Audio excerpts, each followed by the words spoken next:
그리고 나서 이제 환웅천왕께서 3,000명의 무리를 고서 안착을 하고 계신데 거기에 이제 웅족과 호족이 찾아옵니다. 곰토템을 한 웅족 그리고 호랑이를 수호로 하는.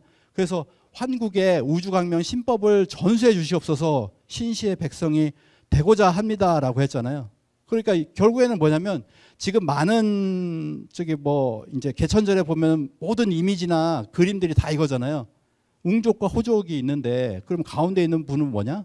단군으로 그리고 있잖아요. 근데 나중의 일이에요. 그거는 단군은 나중의 일이고 이때 당시의 일은 뭐냐면 가운데가 환웅천왕이 사실은 돼야 되고 그리고 곰과 호랑이도 웅족과 호족이 돼야 되는 것이죠. 그래서 실제로 뭐냐면은 단군이 탄생하는 일은 18대 거불단 환웅 때의 일이다라고 하는 거죠. 이게 합쳐진 겁니다. 이게 합쳐져 가지고 지금 단군 신화다 이렇게 이야기를 하고 있는 거죠. 그래서 환웅천왕께서는 웅족과 호족에게 신령한 주문의 도술과 수행법을 알려주십니다. 그러면서 너희들은 이것을 먹어라. 쑥 한 묵과 마늘 20줄기를 주셔가지고 너희들은 이것을 먹어라. 100일 동안 햇빛을 보지 말고 기도하라. 그러하면 참된 인간이 될 것이다 라고 하는 거죠. 그래서 환웅께서 쑥과 마늘을 주면서 주문을 읽어 수행을 하면서 진정한 사람이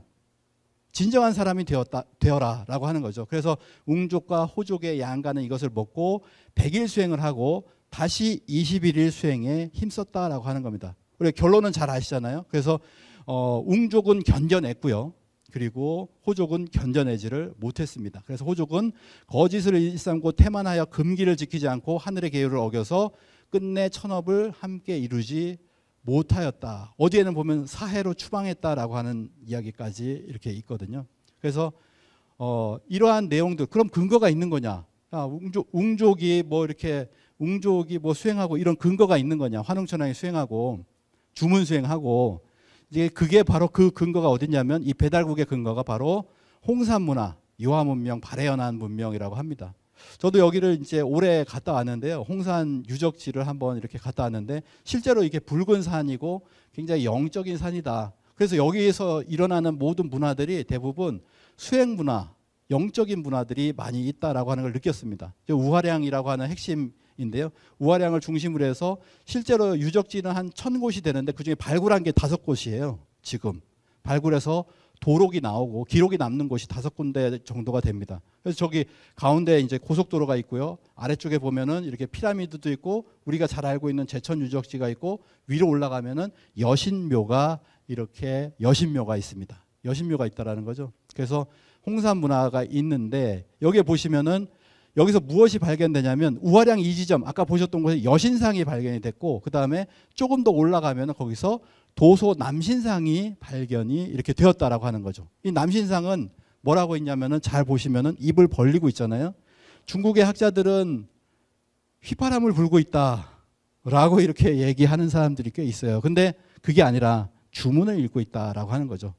그러면 이 지역에서 5,500년 전에 주문 수행을 하던 그 기록이 어디에 남아있냐? 그건 뭐냐면 삼국유사와 그다음에 환단고기에 남아 있습니다. 그래서 실제로 환웅천왕께서 문을 걸어 잠그고 하늘에 제를 지내며 주문을 외웠다라고 하는 그 기록이 명확하게 있잖아요. 그리고 그때와 웅족과 호족에게도 주문을 읽어서 수행을 시켰다라고 하는 거죠. 실제로 이렇게 입을 벌리고 있는 모습이고요.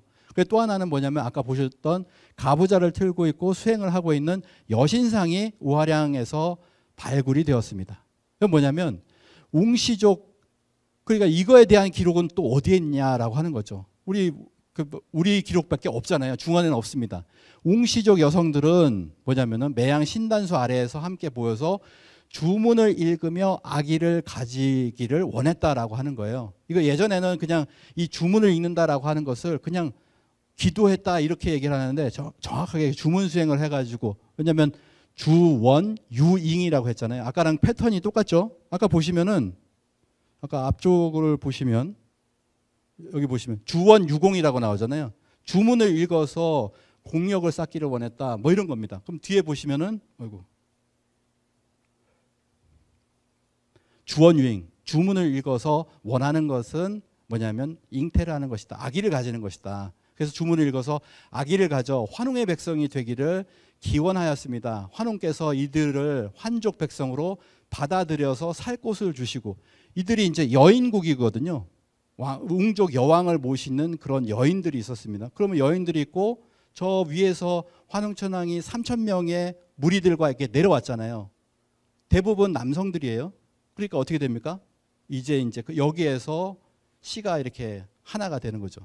그렇게 해서 여기 보면 뒤에 나오잖아요. 환족 남자와 혼인하게 하여 아이를 낳으니 환족의 자손으로 입적시켰다.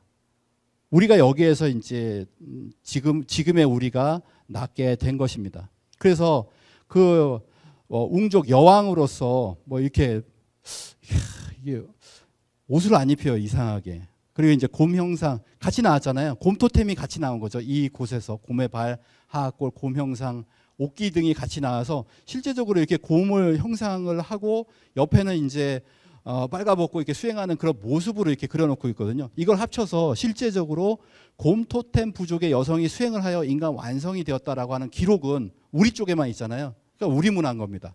홍산 문화에 이것만 보더라도. 그런데 홍산 문화가 바로 한국인의 뿌리에 대해서 담고 있는 그 유적이다, 유물이다라고 하는 것의 근거는 20몇 가지가 다 되거든요. 전부 다 그렇게 되는 거죠. 그래서 웅족 여왕이 환웅천왕께서 신령한 덕이 있다는 소문을 듣고 무리를 거느리고 찾아와서 천왕을 뵙고 원컨대 살터전을 내려주시어 저희도 한결 같이 삼신의 계율을 지키는 신시의 백성이 되게 하여 주시옵소서 간청하여 가지고 결국엔 뭐냐면 웅족 여왕과 환웅천왕이 결혼을 하시고, 그리고 웅족 여인이 데리고 왔던 그 무리들, 여인의 무리들은 전부 환족과 결혼을 하게 되는, 그렇게 해서 이제 배달국이 시작이 되는 겁니다. 배달국의 시작이 되는 거죠. 그래서 홍산 박물관을 가는데요. 거기 뭐라고 써 있냐면 숭조 신통이라고 써 있습니다. 이 내용을 잠깐 한번 볼게요. 숭조 신통이라고 하는 건 뭐냐면 조상님께 제를 지내고 그 다음에 뭐냐면 수행을 했다는 거예요. 신통. 내가 통하기 위해서, 도통하기 위해서 수행을 했다. 완성하기 위해서. 통하기 위해서는 수행을 해야 됩니다. 그래서 가부좌를 들고 있고 지금 입을 벌리고 있는 주문 수행을 하고 있는 모습을 볼 수가 있는데요. 2012년에 발굴된 오한기 박물관에 있는 보조 남신상의 모형입니다. 그리고 이제 여신 역시도 가부좌를 틀고 수행을 하는 모습이고요. 그리고 또